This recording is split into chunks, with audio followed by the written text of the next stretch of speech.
कुछ घर सिर्फ ईंट पत्थर से नहीं बनते।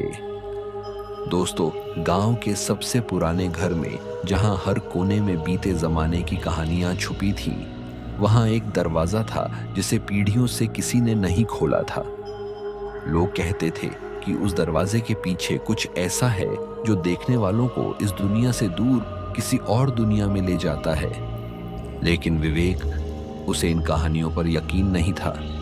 वह अपने भाई की शादी के लिए गांव आया था, लेकिन जैसे जैसे उसने इस घर के रहस्यों को जानने की कोशिश करने लगा, वैसे वैसे उसकी दुनिया बदलने लगी। वहां रहने वाली एक बूढ़ी जो विवेक की बुआ लगती थी, लोग कहते थे कि वह बस एक साधारण वृद्धा थी, लेकिन उसकी आंखों में कुछ ऐसा था जो साधारण नहीं था। वो हमेशा कुछ न कुछ बुदबुदाती रहती थी, ऐसे शब्द जिन्हें समझा नहीं जा सकता था। कुछ लोग कहते थे कि वो किसी से बातें करती रहती है जो वहां दिखता नहीं था। कुछ का मानना था कि वह मंत्र साधना करती है। विवेक, जो इस गांव में सालों बाद वापस आया था, वो पढ़ा लिखा था, शहर में पला बड़ा था। उसे भूत प्रेत, तंत्र मंत्र जैसी चीजों पर कोई भरोसा नहीं था। लेकिन उसे क्या पता था कि कुछ चीजें ऐसी होती हैं जिन पर हमें ना चाहते हुए भी विश्वास करना पड़ता है। गांव में उसके भाई की शादी थी और इसी वजह से विवेक अपने गांव वाले पुश्तैनी घर लौटा था, जहां उसकी बचपन की यादें थीं और जहां उसकी बुआ रहती थी। परिवार के बाकी सदस्य शादी की तैयारियों में व्यस्त थे, लेकिन विवेक को घर में कुछ अजीब सा महसूस हो रहा था। शुरुआत में तो विवेक को कुछ असहज महसूस हो रहा था, जैसे कोई उसे देख रहा हो और जैसे दीवारों के पीछे कुछ चल रहा हो। लेकिन वह इसे सिर्फ अपना वहम मानता रहा। फिर एक रात वह अपने कमरे में था। घर के बाकी लोग शादी की रस्मों में व्यस्त थे। तभी विवेक को अपने बगल के कमरे से किसी के बुदबुदाने की आवाज आ रही थी। यह आवाज उसकी बुआ के कमरे से आ रही थी। विवेक ने धीरे से उस कमरे का दरवाजा खोला। कमरे में बहुत हल्का दिया जल रहा था और उसकी बुआ जमीन पर बैठी हुई थी। उसके चेहरे पर अलमारी की छाया पड़ रही थी और उनके होंठ हिल रहे थे। वह लगातार कुछ मंत्र पढ़ रही थी और उसकी आवाज वैसी नहीं थी जैसी आम तौर पर होती थी। कई सुरों में गूंजती हुई आवाज आ रही थी, जैसे एक नहीं बल्कि कई लोग एक साथ बोल रहे हों। विवेक को अपने शरीर में अजीब सा कंपन महसूस हुआ। उसने कुछ कहा नहीं, बस चुपचाप दरवाजा बंद कर दिया और अपने कमरे में लौट आया। वह अपने आप को समझाने लगा कि हो सकता है कि बुआ अपने किसी पुराने रीति रिवाज का पालन कर रही हो, लेकिन फिर भी उसके मन में कई सवाल जन्म ले चुके थे। अगली सुबह उसने अपने चचेरे भाई रोहित और बहन नेहा से इस बारे में बात की। इस पर रोहित हंस दिया, अरे यार, तू भी ना, बुआ तो हमेशा से ऐसी ही है। माँ कहती है कि जब से उनका बेटा मरा है वो बस ये मंत्र पढ़ती रहती है। नेहा ने धीरे से कहा, हाँ, लेकिन माँ ये भी कहती है कि कोई उनके मंत्रों को बीच में न टोके। विवेक ने सिर हिलाया, पर क्यों? ये सिर्फ मंत्र ही तो हैं, इसमें डरने की क्या बात है?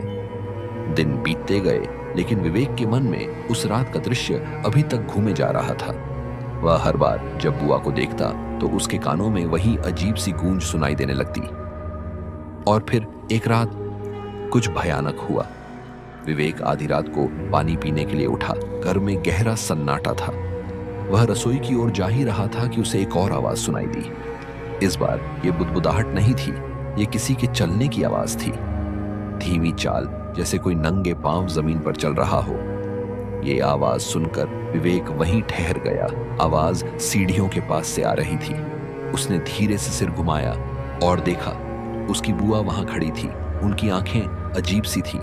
फिर अचानक उन्होंने अपने हाथ उठाए। विवेक को महसूस हुआ जैसे हवा भारी हो गई हो, जैसे कमरे में कुछ और भी हो, कुछ जिसे वह देख नहीं सकता था लेकिन महसूस कर सकता था। और फिर विवेक ने जैसे ही अपनी आंखें झपकाईं तो उसकी बुआ वहां नहीं थी। विवेक भागकर अपने कमरे में आया और दरवाजा अंदर से बंद कर लिया। उसके दिल की धड़कन तेज हो गई थी। उसे कुछ भी समझ नहीं आ रहा था। सुबह जब उसने अपनी माँ से इस बारे में बात की तो माँ ने सिर्फ एक ही जवाब दिया, बेटा, सब कुछ जानना तेरे लिए जरूरी नहीं है और कुछ सवाल पूछने से बेहतर है कि चुप रहो। विवेक को समझ नहीं आया कि उसकी माँ भी उसे ये चेतावनी क्यों दे रही थी। मना करने के बावजूद भी विवेक ने तय किया कि वह खुद पता लगाएगा कि बुआ ये सब क्या करती है और क्यों यह परिवार उनसे इतना डरा हुआ था। विवेक ने तय किया कि वह गांव के सबसे बुजुर्ग आदमी रामलाल काका से इस बारे में बात करेगा। विवेक उनके पास गया और सीधा एक ही सवाल पूछा, बुआ कौन है? रामलाल काका ने उसकी तरफ देखा। उनकी आंखें धसी हुई थीं, चेहरा झुर्रियों से भरा हुआ था। बेटा, वो औरत, वो सिर्फ एक औरत नहीं है, वो एक जिंदा चलता फिरता राज है। राज? विवेक ने हैरानी से पूछा। हाँ, रामलाल काका की आवाज और भी धीमी हो गई। बहुत पुरानी घटना है। बहुत साल पहले जब तुम्हारे दादा जिंदा थे तब यह घर वैसा नहीं था जैसा अब दिखता है। तब यहाँ हंसी खुशी थी, लेकिन फिर एक रात सब कुछ बर्बाद हो गया। उस रात वो लौटी थी। विवेक ने अचंभित होकर पूछा, कौन लौटी थी? तुम्हारी बुआ, विवेक ने भौहें सिकोड़ते हुए पूछा। तो बुआ पहले कहाँ थी? काका की आंखें और चौड़ी हो गई। किसी और दुनिया में। उसके बारे में सब लोग यही कहते हैं कि वह एक आम लड़की थी जिसे बचपन से ही मंत्रों का शौक था। लेकिन सच ये है कि उसने सिर्फ मंत्र पढ़ने नहीं सीखे थे, बल्कि उसने उन्हें किसी इंसान पर प्रयोग करना भी सीख लिया था। और यह सब तब शुरू हुआ जब उसकी मुलाकात हुई थी एक तांत्रिक से। विवेक की सांस रुक गई। तांत्रिक से? रामलाल काका ने इधर उधर देखा, फिर फुसफुसाए, हाँ, उसका असली गुरु वो तांत्रिक। कौन था वो बाबा? रामलाल काका ने धीरे से कहा, बेटा, जिसने भी उनके बारे में ज्यादा जानने की कोशिश की वो जिंदा नहीं रहा। तभी विवेक को महसूस हुआ कि उसके भीतर कुछ पिघल रहा हो। इसके बाद काका ने धीरे से अपने कांपते हाथ विवेक कंधे पर रखे और कहा, अब कुछ भी मत पूछ बेटा, मत पूछ। तभी विवेक को याद आया कि घर के एक हिस्से में एक पुराना कमरा है जो हमेशा बंद रहता है। वह कमरा जहां किसी को जाने की इजाजत नहीं थी। विवेक ने तय कर लिया कि वह वहां जाएगा। शाम होते ही जब सब लोग शादी की तैयारियों में लगे थे, विवेक चुपचाप उस पुराने कमरे की ओर बढ़ा। दरवाजे पर जंग लगी हुई थी। यह दरवाजा शायद कई सालों से नहीं खुला था, लेकिन फिर अंदर से एक हल्की सी सरसराहट सुनाई दी। विवेक की रीढ़ में ठंड उतर गई। शायद अंदर कोई था। उसने दरवाजे पर हाथ रखा और धीरे से दरवाजे को धक्का दिया।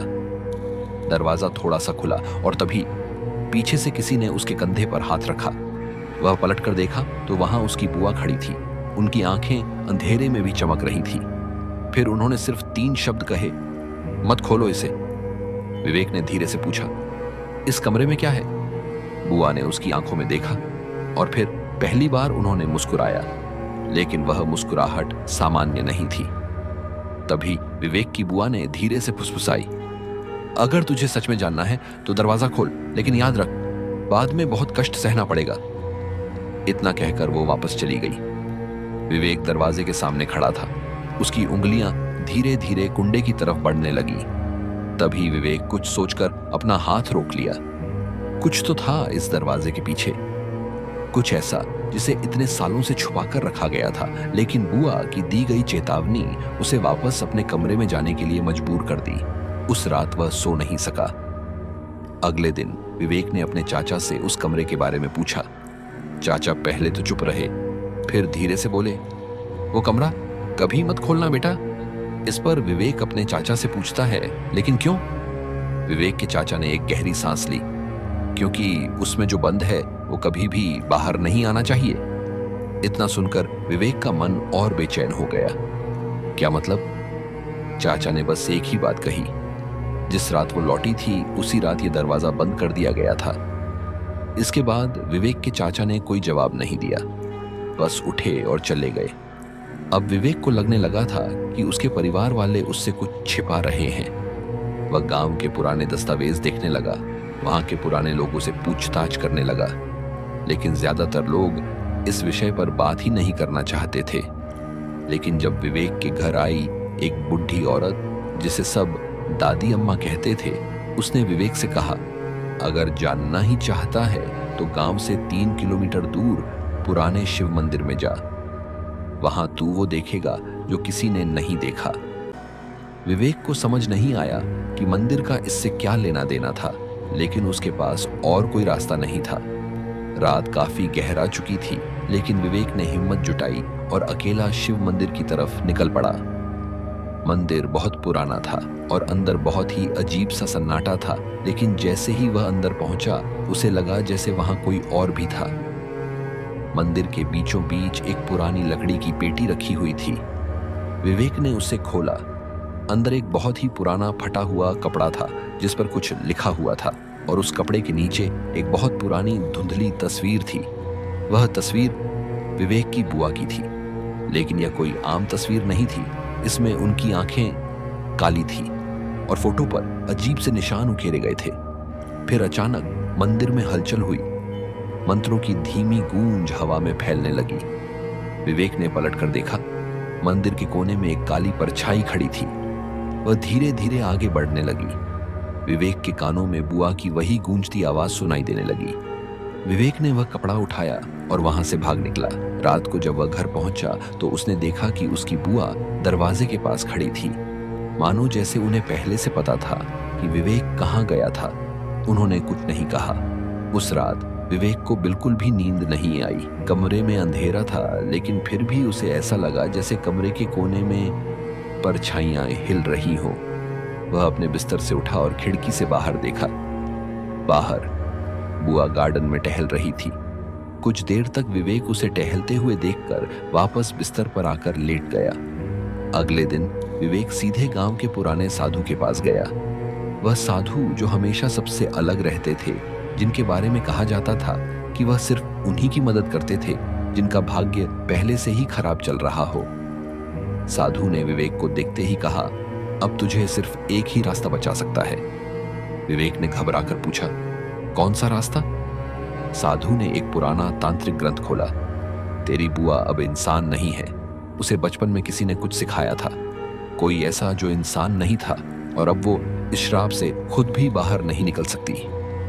विवेक का दिमाग सुन्न पड़ने लगा। तो मैं क्या कर सकता हूं? साधु ने किताब की एक पुरानी जली हुई पंक्ति की ओर इशारा किया। वह साधु की दी हुई राख और मंत्रों की किताब लेकर घर लौटा, लेकिन जैसे ही उसने घर में कदम रखा, उसे महसूस हुआ कि घर पहले जैसा नहीं था। अब वहां हवा भारी थी, और तभी पहली बार विवेक ने घर के भीतर किसी और की आवाज सुनी। वह एक आदमी की आवाज थी, गहरी और भारी। मुक्ति। विवेक ने अपने दोस्त रोहित और नेहा को सब कुछ बताया। पहले तो उन्होंने यकीन नहीं किया, लेकिन जब उन्होंने घर में अजीब घटनाएं देखी, दरवाजे खुद ब खुद हिलना, दीवारों पर अजीब निशान बनना और बुआ का अचानक गायब हो जाना, तो वे भी डरने लगे। अब क्या करें? नेहा ने घबराकर पूछा। विवेक ने कहा, हमें उस कमरे को खोलना होगा। रोहित चौंक गया। तू पागल हो गया है? बुआ ने मना किया था ना। यही तो बात है, विवेक ने धीरे से कहा। अगर वह सच में इतनी शक्तिशाली है तो उन्हें डर किस बात का लगता है? क्या वह किसी को बाहर निकालना नहीं चाहती, या फिर किसी को अंदर से निकलने से रोक रही थी? इस पर तीनों एक दूसरे को देखने लगे। अब सिर्फ एक ही रास्ता बचा था, उस दरवाजे को खोलना। अगली रात विवेक, रोहित और नेहा पुराने कमरे के सामने खड़े थे, लेकिन जैसे ही विवेक ने अपना हाथ कुंडे पर रखा, उसे महसूस हुआ कि दरवाजा काफी गर्म था, मानो उसके पीछे कुछ जल रहा हो। लेकिन विवेक ने हिम्मत जुटाई और धीरे से दरवाजा खोला। दरवाजा चरमराती आवाज के साथ खुला, लेकिन अंदर कुछ नहीं था। लेकिन जैसे ही वे कमरे के अंदर गए, वैसे ही दीवारों पर कुछ उभरने लगा। फिर धीरे धीरे वहां कुछ शब्द बनने लगे। किसी ने वहां खून से कुछ लिखा था, मैं अभी मुक्त नहीं हुई हूं। नेहा की तो चीख निकल गई। विवेक पीछे हटने ही वाला था कि अचानक कमरे के एक कोने में एक परछाई बनने लगी। धीरे धीरे यह परछाई एक इंसानी आकृति में बदलने लगी, और फिर विवेक और उसके दोस्तों ने जो देखा, वो नजारा उन्हें पूरी तरह हिला दिया, क्योंकि वो आकृति उनकी बुआ की थी, लेकिन वह वैसी नहीं थी जैसी हमेशा दिखती थी। वह किसी और ही रूप में थी। और फिर उन्होंने एक ही शब्द कहा, देर कर दी बेटा, अब सिर्फ एक ही रास्ता बचा है। क्या? विवेक की आवाज कांप रही थी। उसकी बुआ ने हल्की हंसी भरी और फिर अंधेरे में वह धीरे धीरे गायब होने लगी, लेकिन उसकी आवाज अब भी गूंज रही थी। अगले दिन विवेक एक बार फिर गांव के साधु के पास पहुंचा। साधु उसे देखते ही बोले, अब देर हो चुकी है, जो तुमने खोल दिया उसे वापस बंद करना अब तुम्हारे हाथ में नहीं है। विवेक ने घबराकर पूछा, तो फिर क्या करूं? साधु ने गहरी सांस ली। एक रास्ता है, लेकिन इसके बाद तू खुद भी पहले जैसा नहीं रहेगा। विवेक का गला सूख गया। क्या करना होगा मुझे? साधु ने विवेक को घूरा जैसे कुछ परख रहे हो, फिर बोले, जो भी उस कमरे में बंद था वो अब बाहर आ चुका है। उसे रोकने का एक ही तरीका है, तुझे खुद वहां जाना होगा। विवेक, रोहित और नेहा ने तय कर लिया था कि वे फिर से उस कमरे में जाएंगे, लेकिन इस बार उनके पास साधु की दी हुई राख और मंत्रों की किताब थी। वे तीनों धीरे धीरे अंधेरे से भरे घर में आगे बढ़े। हवा भारी हो चुकी थी। जैसे ही वे कमरे के करीब पहुंचे, दरवाजा पहले से ही खुला हुआ था। ये तो पहले बंद था ना? रोहित ने कांपते हुए पूछा। विवेक ने बिना जवाब दिए दरवाजे के अंदर झांका। वहां कुछ नहीं था, सिर्फ अंधेरा। लेकिन जैसे ही उन्होंने अंदर कदम रखा, दीवारों पर कुछ उभरने लगा। वही खून से लिखे शब्द, मैं अभी मुक्त नहीं हुई हूं। लेकिन अब नीचे एक और पंक्ति जुड़ चुकी थी, पर अब तुम्हारा क्या होगा? तभी कमरे का तापमान अचानक गिरने लगा। नेहा की सांसें तेज हो गई। हमें यहां से निकलना चाहिए। तभी दीवारों पर बने वे खून के निशान हिलने लगे, जैसे कोई उन्हें अंदर से खरोंच रहा हो। अचानक कमरे के कोने में अंधेरा और घना हो गया और वहां एक आकृति बनने लगी। वह आकृति धीरे धीरे इंसानी रूप लेने लगी। लेकिन ये बुआ नहीं थी, ये कोई और था। एक झुकी हुई कंकाल जैसी औरत, जिसकी आंखें काले गड्ढों जैसी थी। उसका चेहरा इंसानों जैसा था, लेकिन इतना पुराना, इतना गल चुका था कि हड्डियां चमड़ी के आर पार दिख रही थी। ये नजारा देखकर विवेक और उसके दोस्तों के पैर वहीं जड़ हो गए। ये कौन है? फिर वह आकृति हिली और एक गहरी गूंजती हुई आवाज आई, जो चारों दिशाओं से आती महसूस हो रही थी। ये तुमने क्या कर दिया? अब तेरा क्या होगा? अब तू भी अंदर रहेगा। अचानक कमरे की दीवारें हिलने लगी, फर्श पर गहरे काले दरारें बनने लगी और उसके नीचे एक गहरा अंधेरा दिखाई देने लगा। नेहा ने विवेक को पकड़कर खींचा, भागो यहां से। लेकिन विवेक हिल भी नहीं पाया। कुछ उसकी टांगों को जकड़ रहा था, लेकिन उसे कोई देख नहीं पा रहा था। उसे अपनी चमड़ी के नीचे कुछ सरकता हुआ महसूस हो रहा था। तभी उस आकृति ने अपना हाथ उठाया, एक हड्डी जैसा, लंबा, अजीब सा हाथ। और जैसे ही उसने विवेक की ओर इशारा किया, विवेक को अपने दिमाग में अजीब सी आवाजें सुनाई देने लगी। मुझे छोड़ दो, मुझे यहां नहीं रहना। विवेक ने घबरा कर देखा। ये उसकी खुद की आवाज थी, लेकिन ये उसके दिमाग के अंदर से आ रही थी। फिर वह आकृति आगे बढ़ी और उसके कंकाल जैसे हाथ विवेक के चेहरे तक पहुंचे और एक पल में ही विवेक की आंखों के सामने अंधेरा छा गया। अगली सुबह नेहा और रोहित बेसुध हालत में कमरे के बाहर पड़े मिले। उन्हें कुछ भी याद नहीं था। जब वे उठे तो उन्होंने देखा कि वह कमरा अब फिर से बंद हो चुका था। लेकिन विवेक का कोई अता पता नहीं था। कोई नहीं जानता था कि वह कहां गया। लेकिन कुछ हफ्तों बाद नेहा और रोहित को विवेक की मां से एक अजीब खबर मिली। खबर ये थी कि कल रात मैंने विवेक को देखा थी। ये सुनकर नेहा ने घबराकर विवेक की मां से पूछी, कहां? इस पर विवेक की मां कहती है, यहीं घर में। रोहित और नेहा के दिलों की धड़कन तेज हो गई। और आंटी, विवेक की मां नेहा की बात को बीच में ही काटते हुए कहती है, मुझे पता है, पर मैंने उसे देखा। फिर क्या हुआ? विवेक की मां की आंखों में डर था। मैंने उसका नाम भी लिया और वह मुड़ा भी था, लेकिन उसका चेहरा पहले जैसा नहीं था। उसकी आंखें गायब थी और काफी डरावना रूप था। दरवाजा अब भी बंद था, लेकिन उसके पीछे से कभी कभी एक धीमी बुदबुदाहट सुनाई देती थी। दोस्तों, अगर वीडियो अच्छा लगा हो तो इसे लाइक करें, शेयर करें और अगर चैनल पर पहली बार आए हो तो हमारे इस YouTube चैनल को भी सब्सक्राइब करें। धन्यवाद।